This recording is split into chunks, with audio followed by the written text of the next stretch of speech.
Crypt of Moria swung open, and all of us went in. But before we could go further, a terrible tentacled creature attacked from the water behind us. One ring to rule them all. One ring to find them. One ring to bring them all, and in the darkness bind them.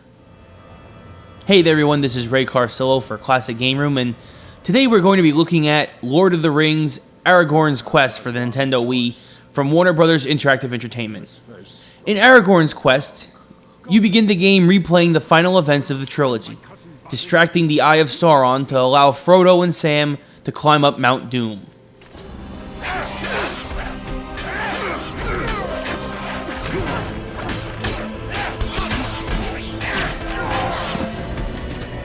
After several waves of orcs and trolls, you then are transported back to the present day, set 15 years after the final events of the trilogy, and you are playing as Sam Gamgee's son, named after his best friend, of course, Frodo. Sam is now the mayor of Hobbiton in the Shire, and the entire Shire is in a state of organized chaos at the moment, as the king is planning to visit his old friend Sam to commemorate the events of that fateful journey.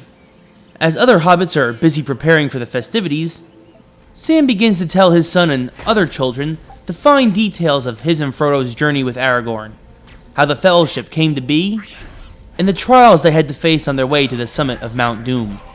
Of course, as Sam tells the story to his son Frodo, you get to play through those events as you take up Aragorn's sword. From fighting trolls, orcs, and ring wraiths as you escort Frodo and Sam once more, to fulfilling mini-quests for the many different people you'll come across on your journey, Lord of the Rings ARAGORN'S Quest has a bit of a Fable feel, but with watered-down RPG elements. Or The Legend of Zelda, but without the puzzles and labyrinths. In fact, much like Fable 2, you even have the option of laying down a golden path to lead you on your way, as it is very easy to get turned around due to poor camera movement. And like The Legend of Zelda, there are levels you play completely on horseback, breaking through enemy lines with spear, sword, or bow and arrows in hand. Since the story of Lord of the Rings is already laid out for you, and most people are already familiar with the ending, it's not a big deal for you to complete many of the mini-quests in the game, at least compared to other fantasy games, since you're not rewarded in experience to level up. You're simply usually given silver or gold to buy items that might help you on your long and tedious journey.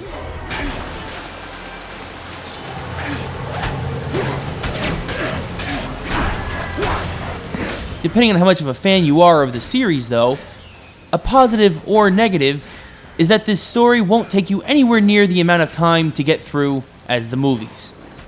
The entire trilogy is wrapped up across 8 chapters, and so the entire game, if you're just playing the story and not as concerned with helping everyone you meet or finding every item, should only take about 7 to 8 hours to blow through. One nice thing about this game is that since the entire Fellowship has to travel with Aragorn, is that there is a co-op mode that allows you to play as Aragorn and Gandalf. Unfortunately, it's only 2-player and not 4-player co-op, and it's only locally available. It is kind of disappointing that they didn't have 4-player co-op, since there was 9 beings to the Fellowship after all, so it's not as if there was a shortage of characters. And so even the co-op mode is a little disappointing in those regards.